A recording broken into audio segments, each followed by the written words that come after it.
Hey folks, today I want to talk about something that Anachrony does that I really appreciate. Now, it would have been so easy for Anachrony to just be another one of those dry Euro worker placement games, and it is a heavy thinker to be sure, but something that separates it from a lot of others is that it marries the mechanics and the theme really well. And if you know me, you know I really like theme in board games. So today I want to talk about the warp system. Now, warping in Anachrony is basically just a debt mechanic. You get something for free, but the longer you go without paying it off, the more likely you are to be penalized for it. A lot of games have systems like this, but Anachrony elevates this by connecting that mechanic to the theme in a couple of key ways. First off are your options and your restrictions. You can get pretty much anything you want, but you only get one of it, or two if you're getting water. Now, because there's no bank that you're borrowing from, you're pretty wide open as far as options go, but because time travel is hard, well, I can't send that much back.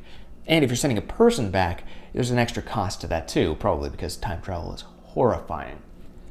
And on top of that, if you want to start paying off your debt, you have to build a machine so you can even do it in the first place.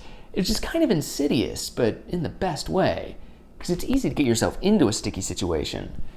Getting yourself back out, that's the hard part. Next up is the fact that when you pay off your debts, you get points for it. I love this because in a game about time travel, you should want to travel through time.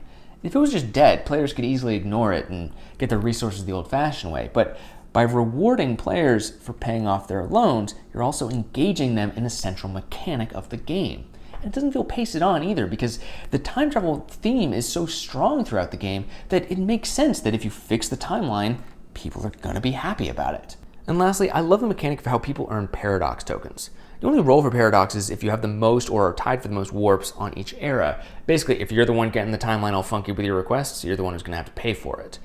And this is a situation where I think it's actually smart that the theme didn't fully dictate the mechanic, because it would have made sense for every player to have to pay for every warp that's on the timeline, regardless of majority. But besides making the game a lot longer, I think that would have been too harsh of a punishment for something that you want players to do.